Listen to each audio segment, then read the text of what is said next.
Good morning friends. तो चलिए continue करते हैं हमारे न्यूमेरिकल्स। आज कुछ और टाइप के न्यूमेरिकल लेंगे potentiometer and meter bridge section से, ठीक है। और यहाँ पर फर्स्ट न्यूमेरिकल हमारे सामने है।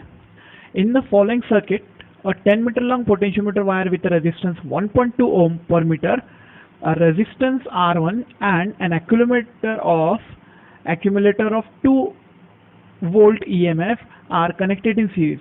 When EMF of thermocouple is 2.4 millivolt, then the deflection of galvanometer is 0. The current supplied by the accumulator will be, यानी कि EMF जो है हमारी बैटरी का EMF वो दिया है और उसका करंट पूछा है, ठीक है, उसका करंट पूछा है। अब यहाँ एक बात समझ लो, डायग्राम आपको दिख रही है, देखो इस डायग्राम के अंदर में ये जो आपको hot junction and cold junction दिख रहा है, इस हॉट जंक्शन और कोल्ड जंक्शन की वजह से होता ये है कि एक सीबेक इफेक्ट यहाँ पर क्रिएट होता है, जिसको हम ये कहते हैं कि थर्मोकपल का प्रिंसिपल होता है। थर्मोकपल क्या होता है? Thermocouple is a device which converts temperature into electrical signals, ठीक है। टेम्परेचर को इलेक्ट्रिकल सिग्नल बनाता है कौन? थर्मोकपल। तो यहाँ पे क्या हो रहा है, देखो हॉट जंक्शन कोल्ड जंक्शन की वजह से क्या होने वाला है, आपको मालूम है कि टेम्परेचर की वजह से इलेक्ट्रॉन का फ्लो होता है, टेम्परेचर बढ़ने की वजह से क्या होता है, इलेक्ट्रॉन को एनर्जी मिलती है और इलेक्ट्रॉन मोशन में आते हैं। इस तरह का एक इफेक्ट यूज होता है, जिसकी वजह से यहाँ पर आप देखेंगे कि एक ईएमएफ जनरेट होता है और वो ईएमएफ को आपने बैलेंस किया। तो मतलब आप पहले क्या करते थे, देखो पोटेंशियोमीटर तो वही है अपना, पोटेंशियोमीटर के लिए आप क्या लगाते थे, एक बैटरी लगाते थे और उसको क्या करते थे, नल रिफ्लेक्शन निकालते थे, बस बात तो वही है। ईएमएफ यहाँ पर लग रहा है, ईएमएफ किसका लग रहा है, लेकिन जो थर्मोकपल का ईएमएफ जनरेट हो रहा है वो, ठीक है, ऐसा है। तो थर्मोकपल का जनरेटेड ईएमएफ, अगर मैं इसको जनरल, हमारे इसमें कुछ टेंशन लेने का नहीं, वैसे ही लिखने का, क्या लिखने का कि E dash is equals to K times L होता है ना, ये अपनी इक्वेशन है। मतलब ई डैश मतलब कि जो सेकेंडरी सेल होता है अपना, वो वाला सेकेंडरी सेल का ईएमएफ बैलेंस हो रहा है के टाइम्स एल लेंथ से, यानी कि L length of the wire, potentiometer wire की एल लेंथ जो है उसको आप अगर के से, यानी कि पोटेंशियल ग्रेडियंट से मल्टीप्लाई करते हो तो वो आपको मिलता है पोटेंशियल डिफरेंस। ये पोटेंशियल डिफरेंस के बराबर है, ठीक है। तो आप जस्ट क्या कर रहे हो, पोटेंशियोमीटर में फिर से याद रखो कि आप इधर पोटेंशियल डिफरेंस और इधर पोटेंशियल डिफरेंस सेम सेम कर रहे हो और कुछ नहीं कर रहे हैं, ठीक है। ये है हमारे मेन सर्किट का, प्राइमरी सर्किट का पोटेंशियल डिफरेंस और ये है हमारे सेकेंडरी सर्किट का पोटेंशियल डिफरेंस। तो अगर मैं इसको, ये वैल्यू को ऐसे लिख देता हूँ के एल, अब के की जो वैल्यू होती है तो हम उसको और क्या लिख सकते हैं, के को क्या लिखना है, voltage divide by length into L. Voltage को क्या लिखते हैं, I R by L into L, है ना, ऐसे लिखते हैं। तो E dash is equal to I R by L. R by L को क्या बोलते हैं, आई आर बाय एल को समझ लो थोड़ी देर के लिए कि रो बोल देते हैं, ठीक है। तो ये हो जाएगा आपका I L rho. What is rho is, तो मैं कहूँगा रेजिस्टेंस पर यूनिट लेंथ, है ना, resistance per unit length, resistance per unit length. और व्हाट इज छोटू एल, बैलेंसिंग लेंथ बोलते हैं इसको। डायग्राम में देखो बैलेंसिंग लेंथ कितनी है, बैलेंसिंग लेंथ अपने पास में हियर रो की वैल्यू क्वेश्चन में दिया है कितना, 1.2 ओम पर मीटर, है ना, ये भी दिया है क्वेश्चन में। और जो बैलेंसिंग लेंथ है वो कितनी है, 5 मीटर टोटल। अगर ये एल निकालते आप कैपिटल एल, तो कैपिटल एल कितना था, कैपिटल एल 10 है, ठीक है ना, कैपिटल एल 10 मीटर है। और क्योंकि रेजिस्टेंस आपको दिया नहीं है इसीलिए आप बैलेंसिंग लेंथ ले लोगे और ये रो ले लो, ये ठीक है, चलता है। अब वैल्यू लगा दो इक्वेशन में, तो अपने को क्या निकालना है इसमें से, तो we have to find current. तो करंट इज इक्वल टू, ये वाले फॉर्मूले में करंट क्या हो जाएगा, रो एल, नीचे चले जाएंगे, ई डैश अपॉन रो एल, है ना। ई डैश की वैल्यू कितनी दिया क्वेश्चन में, 2.4 मिली दिया ना, 2.4 मिली वोल्ट दिया है, सही बात है।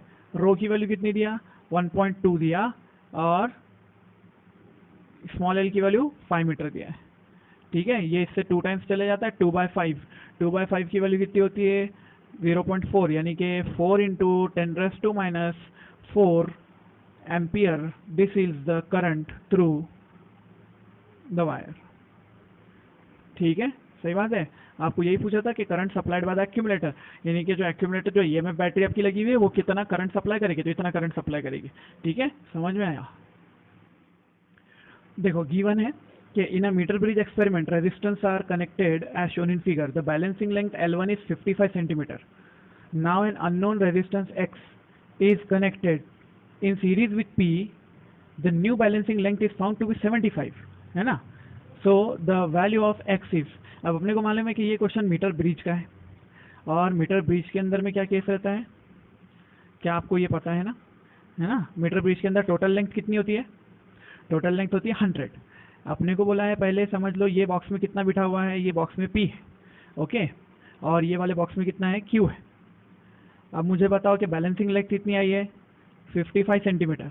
55 यहाँ पे आती है, इधर बैलेंसिंग लेंथ को लेफ्ट से गिनते ना, तो अगर लेफ्ट से गिना आपने, बैलेंसिंग लेंथ कितनी आपकी 55, तो ये कितना होगी, ये 45 होगी 1 मीटर में से, है ना, ये 45 होगी. तो आप लिख लोगे L1 की वैल्यू 55 और L2 की वैल्यू 45, है ना, ऐसे लिख लिया. तो अपनी इक्वेशन क्या बनती है, बनाओ इक्वेशन. अब देखो जब अपन इक्वेशन लिखेंगे तो क्या इक्वेशन हो जाएगी, P/Q इक्वल्स 55/45, है ना. इसकी वैल्यू होती है 11/9. मतलब क्या मैं ऐसा लिख सकता हूँ कि Q is equal to Q उधर गया तो ये हो जाएगा 9/11 P, है ना, 9/11 इंटू P, ऐसा है. बट P की वैल्यू क्वेश्चन में देखो 3 दी हुई है. आपने अगर क्वेश्चन लिखे होंगे ध्यान से, तो क्वेश्चन में P की वैल्यू 3 दिया है, डायग्राम में दिया है, ठीक है. तो P की वैल्यू अगर 3 है तो ये कितना हो जाएगा फिर, therefore Q will be equal to 9 into 3 बोले तो 27/11, 27/11 ये हो जाएगी Q की वैल्यू. अब चलो Q भी आ गया अपने पास में 27/11 ओम्स बोल के, तो है ना. बाद में दूसरा केस क्या दिया उसने, जब उसने कहा कि P में आप X ओम ऐड करते हो और इधर Q रहने देते हो, इधर चेंज नहीं करने का, इधर Q रहने देने का, तो इधर की जो बैलेंसिंग लेंथ है वो 75 हो जाती है. अगर इधर की बैलेंसिंग लेंथ 75 है तो मुझे बताओ ये लेंथ कितनी है, ये 25 होगी ना 1 मीटर में से. अगर ये 25 है तो इक्वेशन लगाओ, तो ये इक्वेशन हो जाती है P+X/Q इज इक्वल टू 75/25. अरे बात सही कि नहीं, 75/25 को क्या लिखते हैं, 3 लिखते हैं. मतलब क्या हुआ कि P+X is equal to 3Q, ऐसी बन गई इक्वेशन. P की वैल्यू कितनी है 3 plus X is equal to 3 into Q, Q की वैल्यू कितनी है, ये इधर से ले लो 27/11, ये है इक्वेशन. तो देयरफॉर ये 3 इधर आके माइनस हो जाता है, ठीक है. 33 माइनस कितना हो जाता है, ये 27/11 बोले तो ये हो जाएगा वैल्यू, माइनस हो जाएगा उसमें से 3, और X की वैल्यू यहाँ से आने वाली है 48/11, ठीक है. Solve it.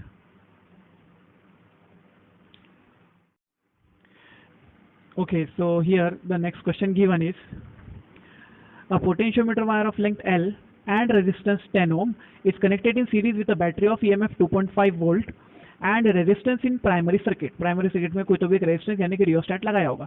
The null point corresponding to cell EMF 1 volt is obtained at distance L/2. If the resistance in the primary circuit is doubled, then position of the new null point will be. New null point की position अपने को निकालना पड़ेगा. मतलब क्या क्या दिया है चलो देख लेते हैं. तो गिवन है कि एक वायर है जिसकी लेंथ L है, नहीं मालूम अपने को कितनी है, और रेजिस्टेंस है उसका 10 ओम्स, ठीक है. और एक सीरीज रेजिस्टेंस यानी कि रियोस्टेट लगाया होगा जिसकी वैल्यू अपने को नहीं पता है यहाँ पर, ठीक है. ऐसा है कि उसकी वैल्यू तो अपने को पता नहीं है, रियोस्टेट लगाया होगा. ये पोटेंशियल ग्रेडियंट को कंट्रोल करने के लिए लगाते हैं ना, ठीक है. और आपको ये बोला है कि जो EMF है वो 2.5 वोल्ट है, और जो E डैश है यानी कि जो बैटरी आप बैलेंस कर रहे हो उसकी वैल्यू 1 वोल्ट है, ठीक है. ऐसी है वैल्यू इसकी 1 वोल्ट. और अपने को बोला है कि दूसरे केस में जब रियोस्टेट की वैल्यू डबल कर देगा, रियोस्टेट में जो भी रेजिस्टेंस होगा उसकी वैल्यू जब डबल कर दी जाएगी तब बैलेंस पॉइंट कितना होगा. पहले बैलेंस पॉइंट अपने पास में दिया है, बैलेंस पॉइंट आता है L/2 पर. तो अपने को पूछा है कि सेकंड टाइम जो है तो ये L डैश, इसको L ले लो और इसको L डैश ले लो, तो L डैश कितना होगा, ये बैलेंसिंग लेंथ है L/2 और सेकंड केस में L/2 आती है कि कितनी आती है वो निकालो बोला है. तो चलो फिर चेक कर लेते हैं. तो हम सबसे पहले क्या चेक करते हैं, सबसे पहले अपनी इक्वेशन, कुछ भी नहीं करने का, सबसे पहले इक्वेशन लिखने का. E डैश जो होता है वो K टाइम्स L होता है, बस इतना याद रखने का. तो E डैश यानी कि V is equals to KL, ऐसा बोलो E डैश. अब E डैश बोले तो ये बैलेंसिंग वाला सेल हो गया 1. K की वैल्यू अपने को मालूम नहीं है, तो क्या होता है K की वैल्यू, तो अपन लिख सकते हैं K की वैल्यू होती है I into R divide by L into L, है ना, ये वाली वैल्यू होती है, ऐसा करके होती है. ओके देन, तो अब I की वैल्यू चाहिए अपने को. I की वैल्यू कैसे लिखेंगे, क्या मैं I की वैल्यू को ऐसे लिख सकता हूँ क्योंकि आई की वैल्यू को बोला जाता है ईएमएफ अपॉन टोटल रेजिस्टेंस, है ना, ईएमएफ अपॉन टोटल रेजिस्टेंस, उसको यहाँ रख दो। तो ये वैल्यू आपके पास में क्या होगी, देखो this value becomes E dash is equal to I की जगह पे आ जाएगा E divided by R plus R H into R L upon capital L. चलो वैल्यूज पुट करो सबकी। 2.5 डिवाइडेड बाय आर की वैल्यू कितनी है 10 प्लस आर एच की वैल्यू कितनी है नहीं पता, वही तो निकालना है, इंटू कैपिटल आर की वैल्यू 10 डिवाइड बाय एल की वैल्यू नहीं मालूम, और छोटू एल की वैल्यू कितनी है L/2। बैलेंसिंग लेंथ कितनी है पहले केस में L/2 है ना, ठीक है। तो ये हो गया आपका ई डैश की वैल्यू कितनी है, ई डैश की वैल्यू 1 है, ठीक है ना, ऐसे हो जाता है। तो कौन कौन गया देखो, एल गया, यहाँ से कितनी वैल्यू है आपके पास में 2.5 25 है ना, ये वैल्यू हो गई 25 अपॉन, ये 2 को इधर ले लेते हैं, 2 इधर 25 अपॉन 10 प्लस आर एच, ठीक है। तो ये हो जाएगा आपके पास में 10 प्लस, ये इधर दोनों को मल्टीप्लाई कर दिया तो हाँ ये भी ठीक रहेगा, दोनों को मल्टीप्लाई कर दिया तो ये कितना हो जाएगा 20 plus 2RH is equals to 25, है ना। तो यानी कि 2RH इज इक्वल्स टू 5 और RH की वैल्यू आ गई है 5/2। अरे सही है ना भाई, ठीक है। ये हो गया अपने पास में RH की वैल्यू। दूसरा केस अपने को ये दिया है, केस 2 बोलते हैं अपन उसको। केस 2 में दिया if RH dash is equals to twice RH, अगर RH डैश बोले तो ट्वाइस RH कर दिया उसने तो क्या होगा, बैलेंसिंग लेंथ कितनी होगी, तो अपन बोलेंगे फिर RH डैश की वैल्यू कितनी हो जाएगी, मतलब therefore RH dash is equals to 5। अरे है कि नहीं, ये कितना है RH की वैल्यू कितनी 5/2 है, उसको 2 से मल्टीप्लाई कर दिया तो कितना हो गया 5 हो गया, 5 हो गया। तो फिर क्या करते हैं अपन, यही वाली इक्वेशन फिर से लिखते हैं दोबारा, again E dash is equals to, यही वाली इक्वेशन फिर से लिखो, ये आ जाएगा 2.5 divided bye 10 plus R H dash into, यहाँ पे कितना आ जाएगा ये 10 अपॉन, ये कितना आ जाएगा L इंटू, ये वाली लेंथ निकालना है, ये L/2 नहीं आएगा, अब L निकालना है अपने को, ठीक है। चलो वैल्यूज रखो इसके अंदर में, तो इसकी वैल्यू कितनी है 1 इज इक्वल्स टू, ये कितना हो गया 25 है ना, डिवाइडेड बाय कितना हो गया 10 प्लस आर एच डैश की वैल्यू कितनी है 5 और ये कितना आ जाएगा into L upon capital L। अरे सही बात है कि नहीं, तो फिर ये कितना हो गया आपका, ये हो गया 15, ये हो गया 25, तो ये इधर जाएगा is equals to L by L, therefore L is equals to 3/5 L, 3/5 L, this will be your final answer। Correct है क्या आंसर हमारा 3/5 L, यानी कि 0.6 L आता है आंसर।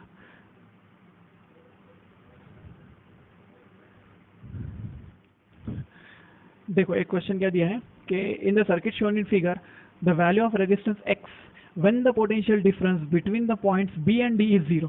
जब पॉइंट्स B और D पर पोटेंशियल डिफरेंस 0 हो जाए तो X की वैल्यू कितनी होगी, ऐसे पूछा है अपने को, ठीक है।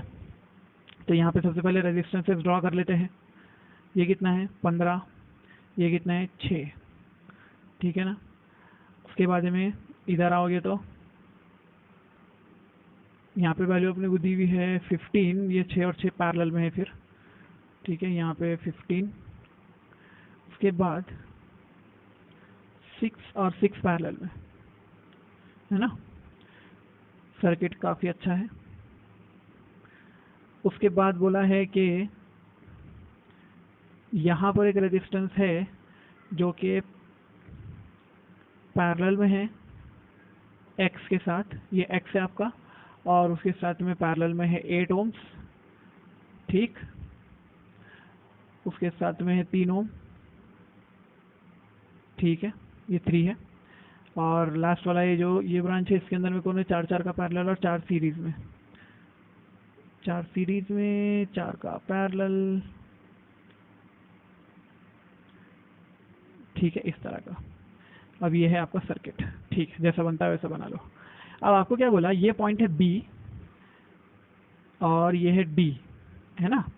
आपको बोला है कि जब B और D में पोटेंशियल डिफरेंस सेम होगा, यानी B और D का potential difference same, when voltage at B is equals to voltage at D, ऐसा होता है, तो हम इसको क्या बोलते हैं, दिस इज बैलेंस्ड व्हीटस्टोन, लिखूं ऐसा, बैलेंस्ड व्हीटस्टोन ब्रिज, है कि नहीं, बैलेंस्ड व्हीटस्टोन ब्रिज बन जाता है, ये 4 4 4 है, अरे है कि नहीं बात सही, बैलेंस बीट स्टोन बन जाता है। अगर बैलेंस बीट स्टोन ब्रिज बन गया तो अपन क्या लिखते हैं फिर, P upon Q equals R upon S, है ना, ऐसे लिख देते हैं।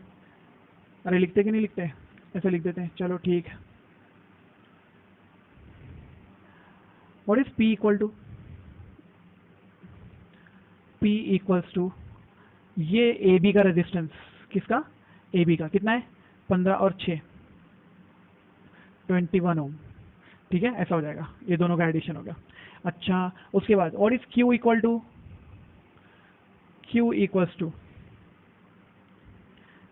आर ऑफ बी सी, इसको बोलते हैं ना पी क्यू, क्यू इसको बोलते हैं बी सी। ये कितना हो जाएगा देखो, 3 प्लस ये दोनों का parallel 3 plus R P. What is R P is equal to, तो यहाँ पे लिखेंगे हम 3 प्लस आर पी बोले तो x इंटू 8, है ना, 8x अपॉन 8 प्लस एक्स, ये हो जाएगा आपका रेजिस्टेंस Q। और इस R इक्वल टू, इसको R बोलते हैं, तो ये हो जाता है 15 प्लस आर पी। यहाँ का आरपी कितना है 6 और 6 का पैरेलल, 6 इंटू 6 अपॉन 6 प्लस 6 बोले तो 3 आता है, डायरेक्ट लिख देने का 15 प्लस 3, आंसर इज 18, ठीक है। और S इज इक्वल टू, ये 4 और 4 का पैरेलल बोले तो 2 और 4 6, डायरेक्ट लिख दिया जाओ, तो कितना हो गया P बाई क्यू, ये इक्वेशन में लगा दो, तो अपने पास में आ गया 21 upon 3 plus 8x by 8 plus X equals 18 upon 6, ठीक है। तो यहाँ से कितना बचा, ये 6 से चले गए 3 आ गया, 3 से चले गए इधर ये 7 आ गया, है ना। तो ये हो जाएगा आपका 7 is equals to 3 plus 8x upon 8 plus X, ऐसा हो जाएगा। इसको इक्वेशन को ऐसे लिख सकते हैं, ये इधर जाएगा तो ये क्या बन जाएगा, ये 3 माइनस कर दो तो इधर बचा 4, सिंपल करो थोड़ा सा, 4 is equals to 8x upon 8 plus x.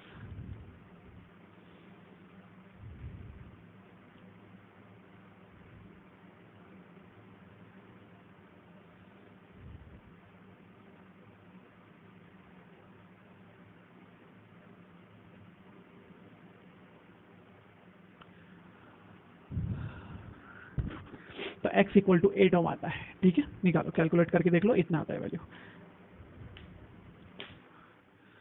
Okay let's see, एक क्वेश्चन दिया है अपने को एक सर्किट है, और एक सर्किट देने के बाद उसने अपने को बोला है कि इसमें लेंथ ए बी की जो लेंथ है, ये ए बी की लेंथ 1 मीटर है, ठीक है। ये रेजिस्टेंस उसने जस्ट ऐसी शो कर दिया है, that is no resistance actually, यहाँ पे सिर्फ ये ए से बी तक टोटल जो है एक लेंथ है, समझ लो, ठीक है। अगर आप उसको रेजिस्टेंस नहीं भी बनाते हो, सिर्फ एक लेंथ बना देते हो तो भी चलता है। रेजिस्टेंस 10 ओम, किसका 10 ओम रेजिस्टेंस है, ये वायर का, ए बी का, पूरे वायर का रेजिस्टेंस 10 ओम है दिया हुआ, ठीक है। अपने को बोला फाइंड ए ओ, ये जो लेंथ है अपने को ये लेंथ फाइंड करो बोला है, ये लेंथ को अपन ऐसे बोलते हैं, ऐसे ये लेंथ फाइंड करो बोला है अपने को। When IG is equal to 0, मतलब गैल्वानोमीटर शोज नो डिफ्लेक्शन, ठीक है। गैल्वानोमीटर जब नो डिफ्लेक्शन शो करता है तब की बात है। तो अपन क्या करते हैं यहाँ पे, सबसे सिंपल क्या करते हैं, जब गैल्वानोमीटर नो डिफ्लेक्शन शो करेगा मतलब क्या हो जाएगा, पोटेंशियल डिफरेंस, ऐसे लिखूँ मैं यहाँ पे, when IG is equal to 0, मतलब गैल्वानोमीटर क्या कर रहा है, 0 शो कर रहा है, गैल्वानोमीटर 0 शो कर रहा है, तो वोल्टेज अक्रॉस AO, है ना, तो ये आपका जो है वोल्टेज पोटेंशियल डिफरेंस एट, मैं ऐसे लिखता हूँ potential difference at AO is equal to, क्या हो जाएगा, इसके अक्रॉस का पोटेंशियल डिफरेंस। ये पॉइंट्स के नाम कुछ तो भी रख लेते हैं, क्योंकि ए बी है तो इस पॉइंट का नाम रख लेते हैं सी और इसका नाम रख लेते हैं डी, है ना, सी डी। तो आप क्या बोलोगे, potential difference at C D, है कि नहीं बात सही, सी डी का पोटेंशियल डिफरेंस, पोटेंशियल डिफरेंस 1.5 के साथ नहीं करने का उसको बैलेंस, ठीक है, क्योंकि ये सेकेंडरी सर्किट पूरा कंप्लीट है। तो ये CD का अक्रॉस पोटेंशियल डिफरेंस, मतलब एक्चुअली CD का पोटेंशियल डिफरेंस किसके अक्रॉस है, 0.3 ओम के अक्रॉस है, ठीक है। तो 0.3 ये इंटरनल रेजिस्टेंस से समझ लो, और ये हमारी बैटरी सेकंड वाली E डैश, ऐसा हो जाएगा। तो ये 0.3 के अक्रॉस जो पोटेंशियल डिफरेंस होगा वही AO के अक्रॉस है, ऐसा होता है, ठीक है, ऐसा होता है। अपन मान लेते हैं कि ये दोनों होते हैं, जब ये दोनों भी होते हैं तो क्या होता है, ये सर्किट इंडिपेंडेंट काम करता है, ये सर्किट इंडिपेंडेंट काम करता है। तो ऊपर क्या करेंगे अपन ये अब पोटेंशियल डिफरेंस एट AO, इसकी वैल्यू कैसे लिखते हैं अपन, AO का पोटेंशियल डिफरेंस कैसे लिखते हैं, K इंटू एल लिखते हैं, है कि नहीं बस सी, K बोले तो पोटेंशियल ग्रेडियंट इंटू लेंथ, ऐसा हो जाता है, potential gradient into length is equal to potential difference at CD का पोटेंशियल डिफरेंस कितना हो जाएगा, इस सर्किट का करंट इंटू 0.3, है ना, तो इसको बोल देते हैं अपन IR, आई आर ऐसे लिख देंगे, ठीक है, ये वाला इधर का। तो इधर का आई आर जो लिया आपने, इसको डैश ले लो तो भी चलेगा, आई डैश आर डैश, इसको आर डैश बोल देते हैं, ठीक है। और यहाँ से जाने वाला करंट, क्योंकि ऐसा डायरेक्शन होगी करंट की, तो करंट की डायरेक्शन आई डैश इसको बोल देते हैं, ठीक है। आई डैश आर डैश ये हो जाएगा आपका पोटेंशियल डिफरेंस, ये सी डी का पोटेंशियल डिफरेंस है, इसके साथ आपने के एल को बराबर किया, और इस के equals to potential difference upon length, है ना। पोटेंशियल डिफरेंस बोले तो ए बी का, किसका पोटेंशियल डिफरेंस, ए बी का, ए बी का पोटेंशियल डिफरेंस अपॉन लेंथ। तो कैसे फाइंड आउट करेंगे, ए बी का पोटेंशियल डिफरेंस अपॉन लेंथ ये करना है, तो ए बी का पोटेंशियल डिफरेंस निकलेगा कैसा, और ये ए बी का पोटेंशियल डिफरेंस, तो वो निकलेगा main current into resistance of A B. Potential difference कैसे निकलता है, main current into resistance of A B upon length, ठीक है। ये वाला हो गया के की value. What is main current, ये भी फंडा है, तो ये हो जाएगा आपका 2 volt divided by total resistance, add कर दो, तो resistance of wire A B कितना है, resistance of wire A B कितना है, कितना दिया था 10 ओम, 10 प्लस ऊपर कितना है 15, 2/25 है ना, 2/25 एम्पियर। इसको यहाँ रख दो जाके, तो के की वैल्यू हो जाती है 2/25 इंटू आर ए बी की वैल्यू 10 डिवाइडेड बाय लेंथ की वैल्यू, टोटल लेंथ कितनी दिया है क्वेश्चन में, 1 मीटर है, 1 मीटर है, ठीक है। तो ये कितना हो जाएगा 20/25, 4/5, ये होगी के की वैल्यू, ठीक है, 4/5 volt per metre volt per metre, ये आ गया आपकी के की वैल्यू। चलो के की वैल्यू को ऊपर एल में लगाते हैं, देयरफॉर के की वैल्यू है 4/5, एल वही तो फाइंड आउट करना है, is equal to I dash R dash, ओहो अभी ये तो निकला नहीं ना, I dash R dash, I dash R dash के लिए क्या करोगे, सेकेंडरी सर्किट सॉल्व करोगे। सेकेंडरी सर्किट में कैसे करंट कैसे निकलेगा, सेकेंडरी सर्किट का current I dash is equal to 1.5 divided by total resistance कितना 1.2 प्लस 0.3, ये कितना हो जाता है 1.5 बोले तो 1 एम्पियर, है ना, ये हो गया 1 एम्पियर। अच्छा ये 1 एम्पियर निकल गया, तो अब क्या करोगे, करंट 1 एम्पियर आ गया, तो 0.3 के अक्रॉस वोल्टेज ड्रॉप कितना लगा दो फिर इसकी वैल्यू को, तो ये आ जाएगा आपका 4/5 into length is equal to I dash की वैल्यू कितनी 1 into 0.3, what is L equal to,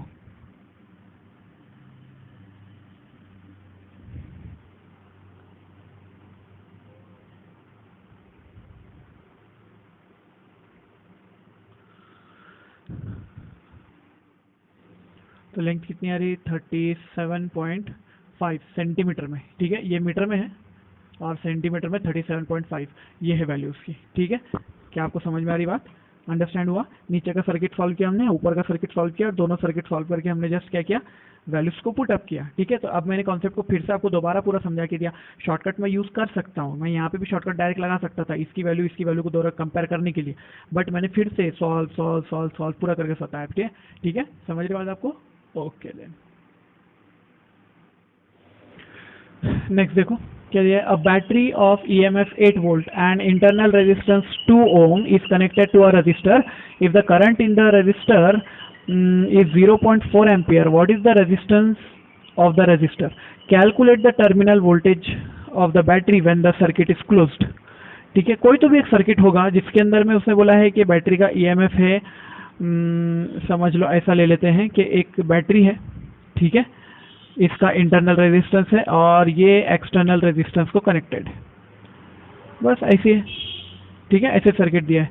तो आपने को बोला है कि बैटरी का वैल्यू 8 वोल्ट है, ठीक है, इंटरनल रेजिस्टेंस 2 ओम का है दिया हुआ, और एक्सटर्नल रेजिस्टेंस मालूम नहीं है अपने को, ये करंट कितना है 0.4 एम्पियर है, ठीक है, ये करंट 0.4 एम्पियर दिया, और अपने को बोला है कि फिर टर्मिनल पोटेंशियल डिफरेंस भी निकालो इधर जो आएगा, तो ठीक है वैल्यूज लगाते हैं। तो अपने पास करंट का फॉर्मूला क्या होता है, current is equal to EMF divided by total resistance, है ना, EMF divided by total resistance कितना हो जाएगा 8 divided by resistance R plus 2, current कितना 0.4, R निकालो, R plus 2 is equal to 8/0.4 यानी कि 20 है कि नहीं, बात सही, ये 20 हुआ ना, ये इधर आ जाएगा -2 हो जाएगा 18, R की वैल्यू कितनी हो गई 18 ओम्स, ये निकल गया आपका R। अब आर निकले बाद क्या करेंगे, जस्ट सिंपल, अगर ये वैल्यू निकल गई है तो वोल्टेज डिफरेंस निकाल लो, मतलब पोटेंशियल डिफरेंस क्या हो जाता है, आई इंटू आर हो जाता है। तो करंट कितना है, 0.4 है, इंटू 18 कर दो तो आपके पास में आ जाएगा terminal potential difference is equals to 7.2 volts. Correct है ना, ठीक है, इस तरह से आ जाता है। तो मतलब कि क्वेश्चन आसान होते हैं, कभी कभी सिर्फ आपको समझना पड़ता है, ठीक है।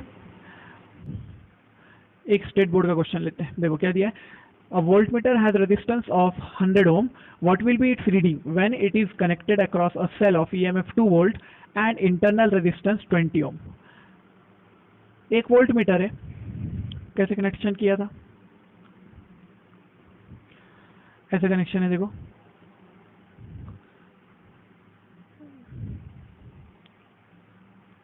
यहाँ वोल्ट मीटर लगाया है, वोल्ट मीटर का रेजिस्टेंस होता है एक्चुअली, ठीक है ना, मैंने आपको कहा था, इसीलिए हम पोटेंशियोमीटर प्रेफर करते हैं क्योंकि ये करंट कंज्यूम करता है वोल्टेज बताने के लिए, यहाँ का पोटेंशियल डिफरेंस बताने के लिए इन्हें करंट कंज्यूम करता है, लेकिन पोटेंशियोमीटर करंट कंज्यूम नहीं करता, नल डिफ्लेक्शन पे होता है ना, इसीलिए उसको प्रेफर किया जाता है, इसको नहीं किया जाता। इसकी वैल्यू 2 वोल्ट दिया था, है ना, दिया है, और आर की वैल्यू कितनी दिया है, 20 ओम, बहुत ज़्यादा दे दिया ना, इंटरनल रेजिस्टेंस बहुत ज़्यादा है, ये 2 है। अपने को बोला है कि volt meter of 100, volt meter की रीडिंग क्या होगी, वोल्ट मीटर की रीडिंग निकालना है, तो सबसे पहले क्या कर लेते हैं, यहाँ पे करंट निकाल लेते हैं, तो ये आएगा करंट, करंट इसमें सिर्फ जाने वाला है क्योंकि, तो करंट की वैल्यू कितनी हो जाएगी, current is equals to E upon R plus छोटू आर, ई की वैल्यू कितनी है 2 अपॉन आर की वैल्यू कितनी है 100 प्लस 20, यानी कि 2 अपॉन 120, है ना, ये हो गई वैल्यू करंट की। अब ये करंट की वैल्यू है तो फिर आपको रेजिस्टेंस निकालना पड़ेगा, तो आपको जो पोटेंशियल डिफरेंस निकालना है, पोटेंशियल डिफरेंस, क्योंकि आपको देखो क्या होगा, इसके अक्रॉस में पोटेंशियल डिफरेंस आएगा, वो पोटेंशियल डिफरेंस कितना होगा मालूम है, ये 2 माइनस दिस ड्रॉप, ऐसा बोल सकते हो आप उसको, या फिर आई आर बोल सकते हो, ठीक है, दोनों तरह से आपका ही फायदा, निकालो कैसे भी निकालो। तो आप निकालोगे v इज इक्वल टू आप ई माइनस आई आर भी कर सकते हो, है ना, ई माइनस आई आर भी कर सकते हो, और v is equal to I R भी कर सकते हो directly, I into capital R, दोनों भी आपकी मर्जी, आपको जैसे निकालना है वैसे निकाल लो, दोनों से निकाल के देख लेते हैं। तो v इज इक्वल टू ई बोले तो 2 माइनस आई की वैल्यू कितनी है 1/60 इंटू छोटू आर कितना है, छोटू आर 20 है, ठीक है ना, तो ये कितना हो जाएगा 1/3 हो जाएगा, 2 माइनस 1/3, वैल्यू आ जाएगी 1.667 वोल्ट्स, ये वैल्यू आ जाएगी। आई आर से करके देखना है तो उससे भी देख लो, आई आर से करके देखना है तो उससे भी देख लो, कितना हो जाएगा, v इज इक्वल टू 1/60, और में लिख देता हूँ मैं यहाँ पे, ये भी और होगा, 1/60 इंटू रेजिस्टेंस कितना है 100, कितना हो जाएगा 10/6, मतलब 5/3, वही आएगी नहीं, है कि नहीं, बात सही, ठीक है, आंसर वही होता है। दोनों तरह से कर सकते हो आप ये फॉर्मूला लगा सकते हो, ये वाला भी लगा सकते हो, दोनों आपके ही लिए, समझे बात आपने, ठीक है, दोनों फॉर्मूले से आपका आंसर हो जाता है। Next, the resistance of potentiometer wire is 8 ohms and its length is 8 meter. Resistance box and a 2 volt battery are connected in series with it. What should be the resistance in the box if it is desired to have a potential drop of 1 microvolt per mm, है ना, 1 microvolt per mm होना चाहिए। तो देखो जरा क्या दिया है अपने को, resistance of potentiometer wire is 8 ohm, potentiometer wire का रेजिस्टेंस को ऐसा लिखना चाहिए, है ना, 8 ओम्स लिखना चाहिए, आर लेंथ कितनी है 8 मीटर, 8 मीटर ऐसा लिख देंगे, ठीक है, और resistance box and 2 volt battery are connected, EMF कितना है 2 वोल्ट, और एक रेजिस्टेंस बॉक्स है जिसको अपन एक्सटर्नल रेजिस्टेंस या रियोस्टैट बोलते हैं, है ना, अपन उसको रियोस्टैट नाम देते हैं, कोई फर्क की बात नहीं है। अच्छा, अब क्या दिया है कि अगर आपको K की वैल्यू जो है वो चाहिए 1 माइक्रोवोल्ट पर मिलीमीटर, ऐसी चाहिए, तो आपको बोला है RH की वैल्यू क्या होगी। चलो, ऐसा क्वेश्चन अपन इससे पहले देख चुके हैं एक जगह, इसीलिए हम जल्दी इसको सॉल्व कर सकते हैं। अपने पास में K का फॉर्मूला होता है वोल्टेज डिवाइड बाय लेंथ, यानी कि I into R divided by L। I की वैल्यू होती है E upon R plus R E, यानी कि आर ई बोले तो आर एच होता है ना अपना, ये R H into R divided by L है ना, ऐसे होता है।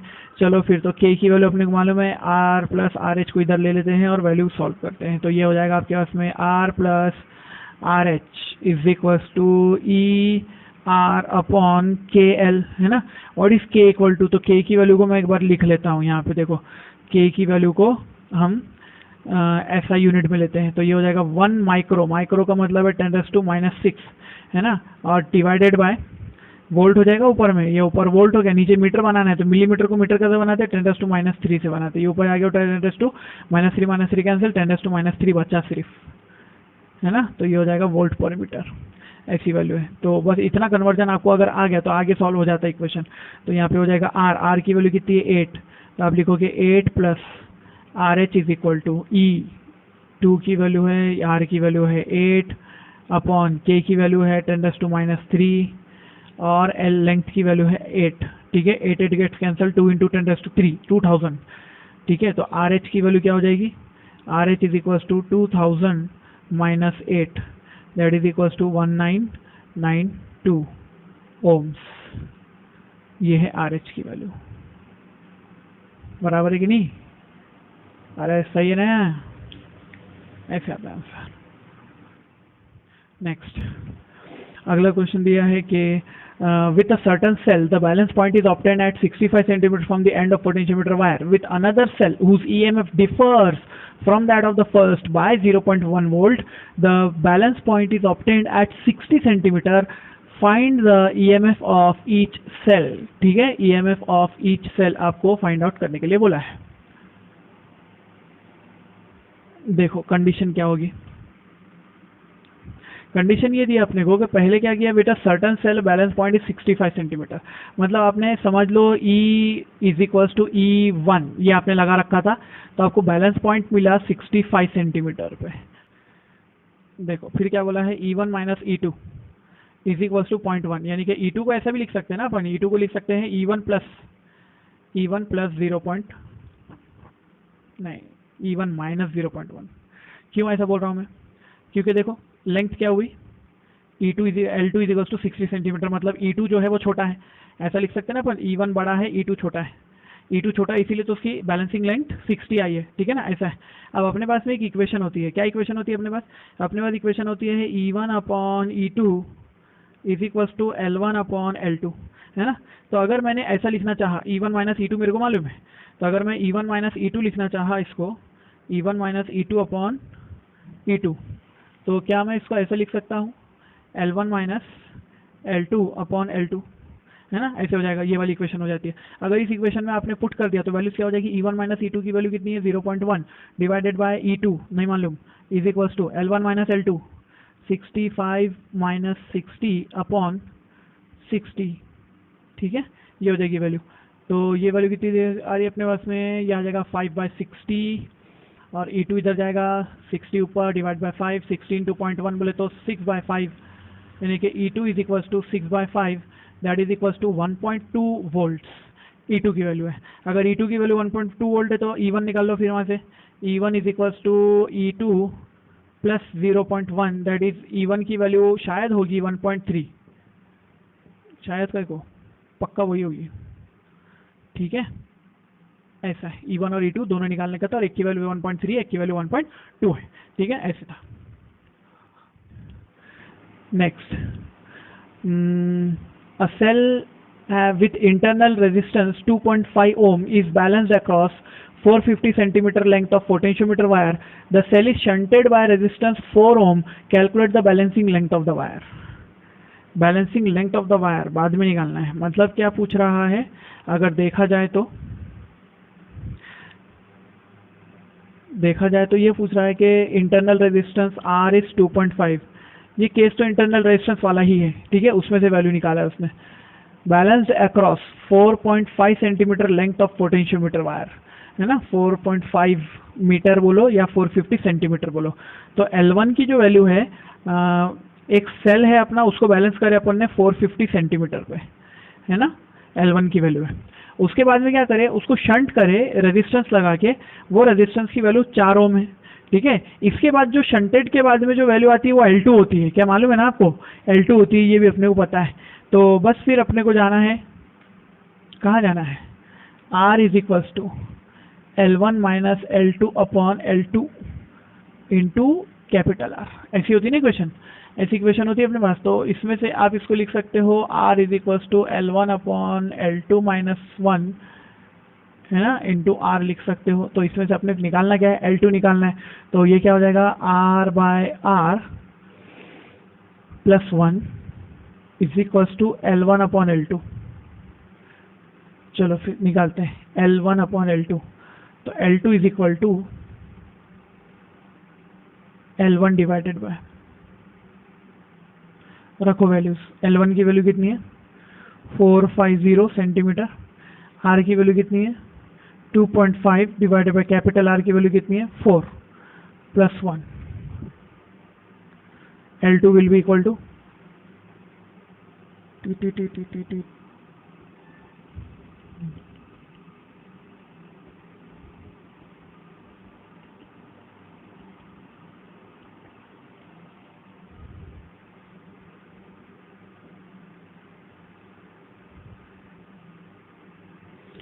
276.92 सेंटीमीटर, ये वाली वैल्यू आने वाली है, ठीक है। कैलकुलेट करके देखो आता है कि नहीं।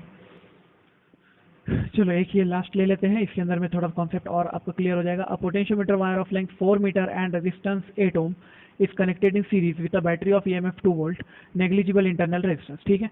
If the EMF of the cell balances against length of 217 centimeter of the length of the wire, find EMF of the cell when cell is shunted by a resistance of 15 ohm, then balancing length is reduced by 17 centimeter, find the internal resistance of the cell। वाह वाह वाह, ये good. इसके अंदर में कुछ तो नया दिया है। सबसे पहले क्या बोला है अपने को, बोला है लेंथ ऑफ पोटेंशियोमीटर वायर कितनी है 10 मीटर है क्या, अरे मैं 10 इंच की लिखता रहता हूँ बार बार, क्या मालूम, 4 मीटर है, ठीक है। उसके बाद में दिया रेजिस्टेंस कितना है उसका, capital R is equal to 8 ohms. तो ये कैपिटल R हो जाता है, ये हो गया 8 ओम्स, ठीक है। उसके बाद अपने को दिया उसने कि EMF 2 वोल्ट है मेन बैटरी का, ठीक है, याद रखो मेन बैटरी का EMF 2 वोल्ट है। उसके बाद में अपने को बोला है उसने कि इंटरनल रेजिस्टेंस को छोड़ दो, जो लेंथ आपको पहली मिलेगी, मतलब आप जब ई डैश को, यानी ई डैश को जब आप बैलेंस करोगे तो वो आपको वैल्यू जो मिलेगी वो कितनी होगी, वो होगी 217 सेंटीमीटर, ठीक है, 217 सेंटीमीटर बोला है। और उसके बाद अपने को ये बोला कि अगर समझ लो एक एक्सटर्नल रेजिस्टेंस लगाते हो आप 15 ओम का, ठीक है, शंट करते हो 15 ओम के रेजिस्टेंस से, ये रेजिस्टेंस इसका है, ये रेजिस्टेंस एक्सटर्नल है, तो एक्सटर्नल रेजिस्टेंस कितना है 15 ओम का जब लगाते हो तो आपको बोला है कि cell shunted by resistance of 15 ohm, the balancing length reduce by 17 centimetre. Balancing length कितनी हो जाएगी फिर, तो आपको बोला है 17 सेंटीमीटर से कम हो जाएगी, L1 माइनस 17, मतलब कि 217 माइनस 17 बोले तो 200 सेंटीमीटर हो जाएगी, ठीक है। ये हो जाएगा आपका 200 सेंटीमीटर का वैल्यू। तो आपको क्या करना है, internal resistance of the cell find out करना है, ठीक है। तो internal resistance of the cell वो फाइंड आउट करना पड़ेगा।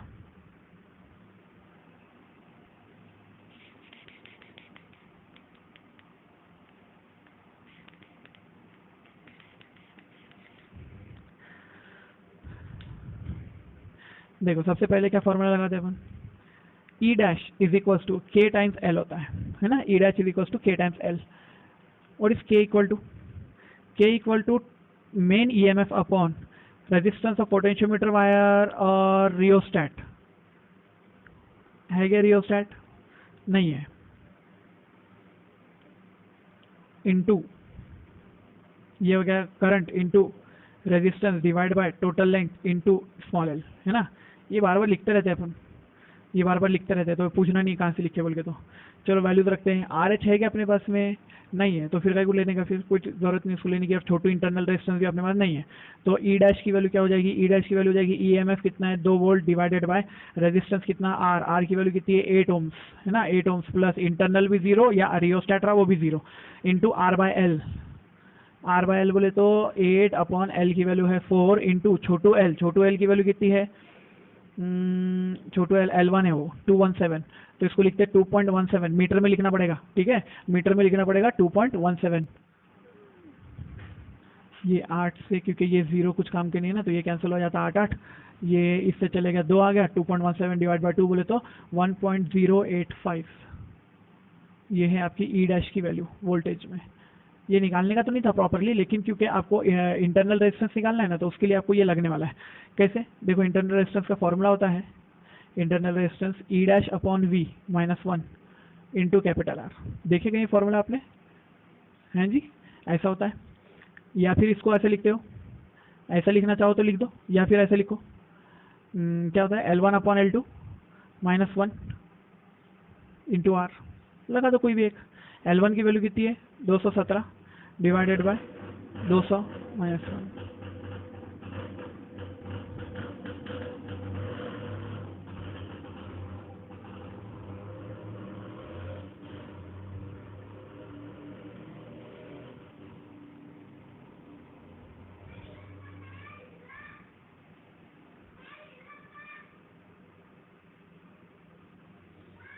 आर की वैल्यू आती है 1.275 ओम्स। ठीक है, इतनी वैल्यू आने वाली। इंटरनल रेजिस्टेंस निकालने का था, बस थोड़ा सा ही था। अब हमने जो है तो अब तक पोटेंशियोमीटर के बहुत सारे न्यूमेरिकल देख चुके हैं।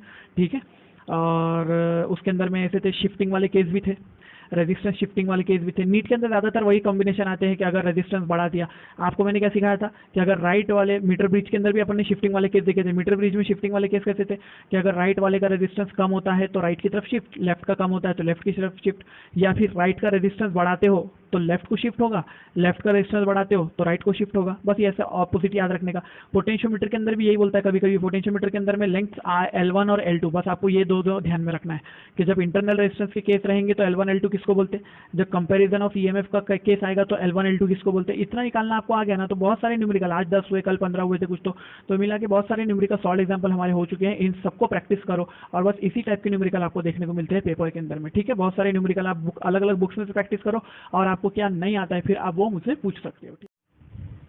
अच्छा, लास्ट में एक पॉइंट बोल देता हूं, देखो, सेंसिटिविटी,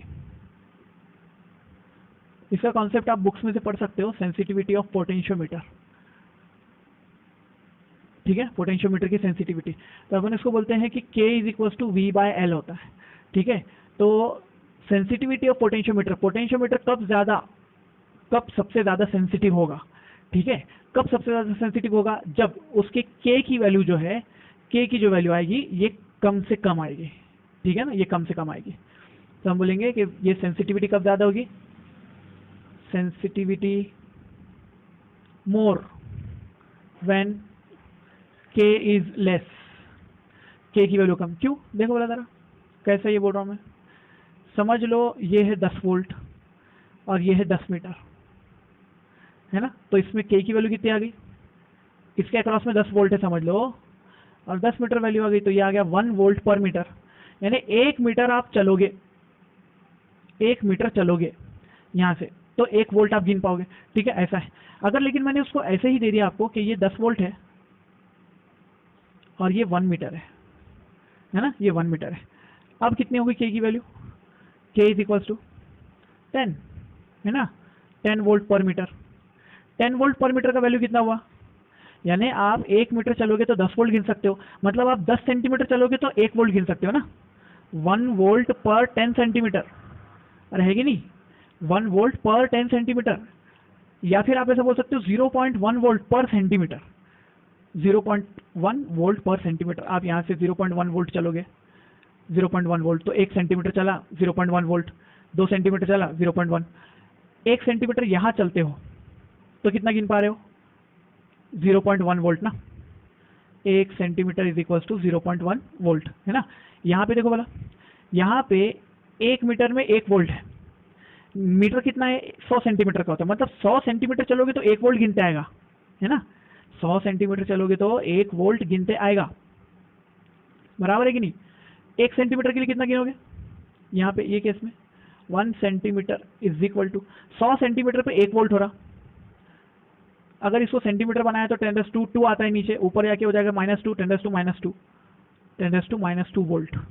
इतना कम गिन सकते हो आप, इसमें क्या गिन रहे हो, तो 10⁻1 वोल्ट, इसको बोलोगे आप कि 1 centimetre is equal to 10⁻1 volt, यानी 0.1 वोल्ट। इसमें क्या गिन रहे हो, 1 सेंटीमीटर इक्वल टू 0.01 वोल्ट, समझ रहे फर्क आप? ठीक है, ऐसा फर्क है। तो हम ये बोलेंगे कि 10 वोल्ट के लिए लेंथ की जो वैल्यू थी अगर वो ज़्यादा है ना, 1 मीटर चलने के बाद 10 वोल्ट चेंज हो रहा था, यहाँ पे 1 मीटर चलने पे 1 वोल्ट चेंज होता है, तो मतलब ये वाला जो है ये सेंसिटिविटी अच्छी है, ये सेंसिटिविटी कम है। ठीक है, इसकी सेंसिटिविटी कम है क्योंकि इसमें क्या हो रहा है, 1 मीटर चलते हो डायरेक्ट 10 वोल्ट बदल जाता है ना, 1 मीटर चले 10 वोल्ट बदल गया डायरेक्टली। इसमें क्या होता है, 1 मीटर चले 1 ही वोल्ट बदला, तो ज़्यादा गिन सकते हो ना अच्छे से। तो ये वाला जो है इसकी सेंसिटिविटी आप अच्छी मानते हो क्योंकि इसके अंदर में पोटेंशियल ग्रेडियंट जो है आपका वो कम है। तो हम क्या बोल देंगे, ये याद रख लो फॉर्मूला, सेंसिटिविटी और पोटेंशियल ग्रेडियंट जो है इनवर्सली प्रोपोर्शनल होते हैं। सेंसिटिविटी अगर ज़्यादा होगी तो कम आपका के चाहिए, के या एक्स बोलो उसको, पोटेंशियल ग्रेडियंट कम चाहिए। अच्छा, पोटेंशियल ग्रेडियंट कब कम होगा, पोटेंशियल ग्रेडियंट कम होने के लिए लेंथ ज़्यादा होनी चाहिए। मतलब आपका पोटेंशियोमीटर वायर का लेंथ जितना ज़्यादा होगा, है, पोटेंशियोमीटर वायर का लेंथ जितना ज़्यादा होगा उतना अच्छा है। तो आप क्या बोलोगे, length of potentiometer wire, length of potentiometer wire जितनी ज़्यादा हो उतनी अच्छी बात है। ठीक है, जितना ज़्यादा उतनी अच्छी बात है। अच्छा, पोटेंशियोमीटर की एप्लीकेशन आपने देखा होगा, हमारे टीवी के ऊपर में कभी कभी नॉब आते थे, देखो है ना, नॉब्स रहते थे ऐसे घुमाने के। या फिर आप देखते हो आपके जो फैन होते हैं, फैन रेगुलेटर होता है, देखो फैन रेगुलेटर के अंदर में जो ऐसे स्मूथ घूमने वाले होते हैं, एक तो होता है कि टिक टिक करके जाता है आगे, एक होता है स्मूथ घूमने वाला, वो जो होता है वो पोटेंशियोमीटर होता है। ठीक है, आपने देखा है ना, जैसे कि कार के अंदर में जो है तो आप देखते हो एसी कंट्रोल करने के लिए आप एक बटन दबाते हो, ऐसे गोल घुमाते हो नॉब को, या फिर जो है तो पुराने जो कार आते थे, पुराने कार के अंदर में एक टेप लगा होता था, वो टेप को भी ऐसे बटन आते थे, पुराने टीवीज को भी ऐसे बटन आते थे गोल जिनको पॉट बोला जाता है, जो कि वॉल्यूम को इंक्रीज करते हैं। डेक जो आते हैं, बड़े म्यूजिक सिस्टम्स जो आते हैं, स्पीकर जो आते हैं, उनको देखिए ऐसा नॉब रहता है, वो नॉब घुमाने से क्या होता है, चेंज होता है रेजिस्टेंस, पोटेंशियोमीटर होता है वो। ठीक है, वो रेजिस्टेंस चेंज करता है, रेजिस्टेंस चेंज करके क्या करता है, आपको जो कंट्रोल करना है, साउंड सिस्टम कंट्रोल करना है या इंटेंसिटी ऑफ लाइट कंट्रोल करना है वो करता है।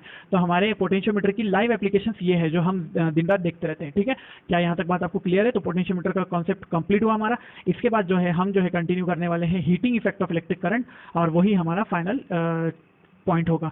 गैल्वानोमीटर और गैल्वानोमीटर का कन्वर्जन इनटू एमीटर और वोल्ट मीटर, ये वाला पार्ट बहुत सारे बुक्स में इंक्लूडेड है, लेकिन वो magnetic effect of electric current में पढ़े तो ज़्यादा बेहतर होता है। तो देखेंगे अगर मैग्नेटिक इफेक्ट में इलेक्ट्रिक करंट में अगर हम उसको पढ़ पाए तो अच्छी बात है, नहीं तो फिर हम करंट इलेक्ट्रिसिटी में लास्ट में उसको इंक्लूड कर लेंगे। ठीक है, देखते हैं कहाँ पढ़ना है, कहाँ फिजिबल होता है वो।